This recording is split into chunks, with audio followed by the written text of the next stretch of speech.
Je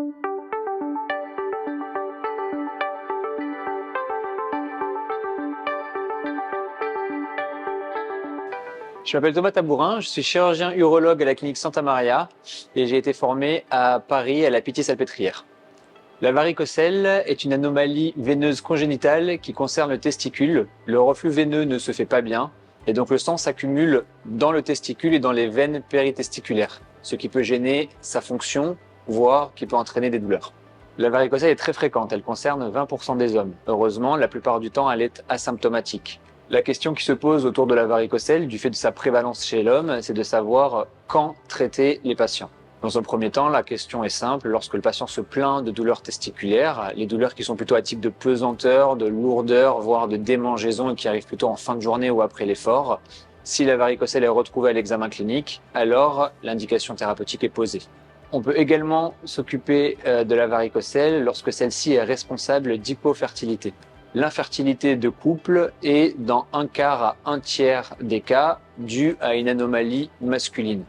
La varicocèle est la principale cause d'hypofertilité chez l'homme, mais c'est aussi la seule cause traitable. Donc lorsque les patients viennent dans un cadre de bilan d'infertilité, il faut rechercher la varicocèle de manière systématique et à nouveau, si on la retrouve à l'examen clinique, voire à l'échographie Doppler, la traiter. La prise en charge des varicocèles a fait l'objet des dernières recommandations du congrès de l'Association française d'urologie l'an dernier.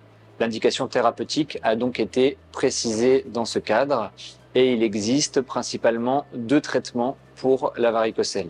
La première est l'embolisation par ponction veineuse par la radiologie interventionnelle. La deuxième est le traitement microchirurgical par voie sous-inguinale. Les 2 traitements conservent la même efficacité. Le traitement microchirurgical pourrait tout de même être associé à un peu moins de récidive.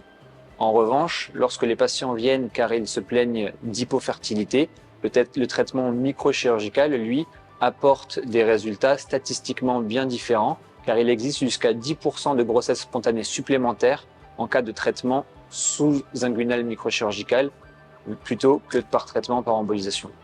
La prise en charge des varicocèles s'est modernisée et il existe maintenant un traitement qui est dit microchirurgical par abord sous-inguinal à l'aide de lunettes de microscopie optique. Ceci permet d'améliorer les résultats, de diminuer les risques et de diminuer également le risque de récidive à long terme.